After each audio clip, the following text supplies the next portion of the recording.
Hello everyone, 大家好。皆さんこんにちは、ひときです。皆さんは日本語を正しく勉強できていますか？これまで僕はいろいろな人と言語交換をして気づいたことがあるんですよ。それは勉強の量はほとんど一緒なのに、すごく日本語が上手になっている人がいる一方で、全然成長しなかった人もいたんですよね。正直、日本人の彼氏とか彼女がいた方が、日本語が早く上手になると思っていたんですけど、もう全然そんなことなかったです。確かに日本語を話す機会が増えるから、上手になる人は多かったんですけど、成長しない人もたくさんいたんですよね。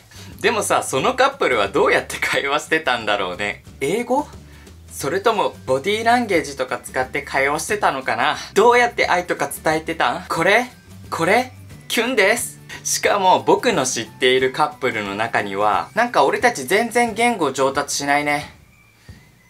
別れよっかっていう風に別れたカップルもいました。そこに愛はあるんか？そんなフリートライアルみたいな感じで簡単に試すの？ 30 日間は無料？その人が日本語上達しなかったのは彼女のせいじゃないよ。その人の頭が悪かったからじゃないよ。ただ単にその人の勉強の方法が悪かっただけだよ。皆さんも良くない勉強の仕方をしていると、同じ時間使ってるのにどうして自分は日本語が上手にならないのっていう風に悩む日々を過ごすかもしれません。でも大丈夫。皆さんの恋愛は僕が守ります。でもそんな理由で別れちゃう人ってろくでもないよね。って犬ちゃんが言ってました。僕じゃないです。どちらにしろ良くない勉強方法はしない方がいいので、今日は失敗してきた人の勉強方法を紹介したいと思います。最近日本語のレベルが上がらなくて困ってるなっていう人はぜひ見てください。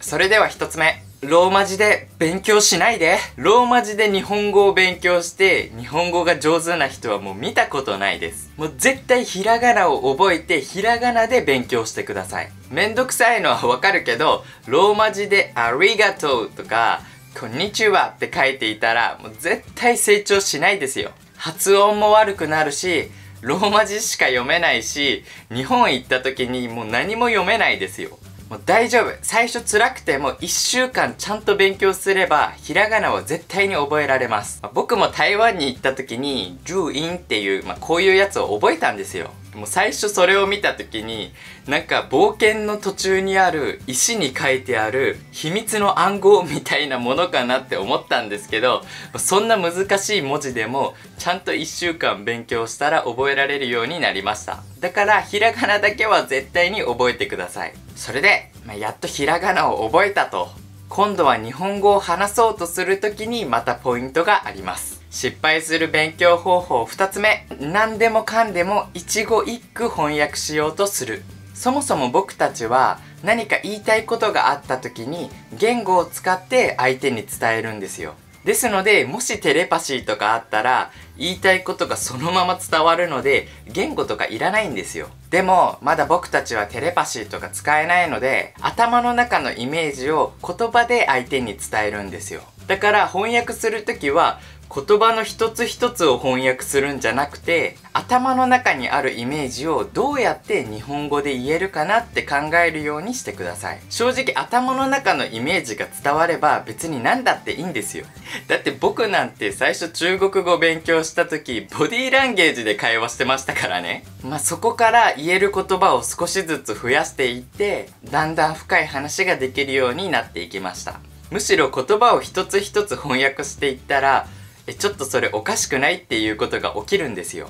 例えば、こんにちはだって、もともとは、こんにちは、today is って言葉なので、today is って言う人いないじゃん。正確にこんにちはを翻訳すると、today is になるかもしれないけど、それはちゃんと違うよ。それは hello の意味だよって今なってるじゃないですか。だから翻訳するときも、その言葉一つ一つじゃなくて、その意味を頭でイメージして、そのイメージをどうやって言葉にするかを考えた方がいいと思います。大丈夫。目の前の小さな階段を一つ一つクリアしていけば絶対に成長できます。ダメな方法3つ目、アドバイスを受け入れられないこと。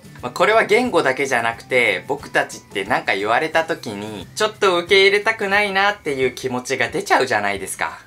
あれ俺だけ？自分に役に立たないことだったらいいと思うんですけど、たまにプライドが邪魔をしてアドバイスなのに聞けないことがあったりしますよね。僕が言語交換をしている時によくあったのは、こう言った方が自然だよって言っても、みたいな感じでもうなかったことにしようとしている人がいました。その時僕も、あれなんか言わなかった方がいいかな、でも言語交換なのにアドバイスしなかったらそれってただ話してるだけだよね。もういろいろ考えたんですけど、少なくとも言語交換をしている時には相手のためになるので言った方がいいかなと思って言っていました。やっぱり聞いている人の方がどんどんレベルも上がっていました。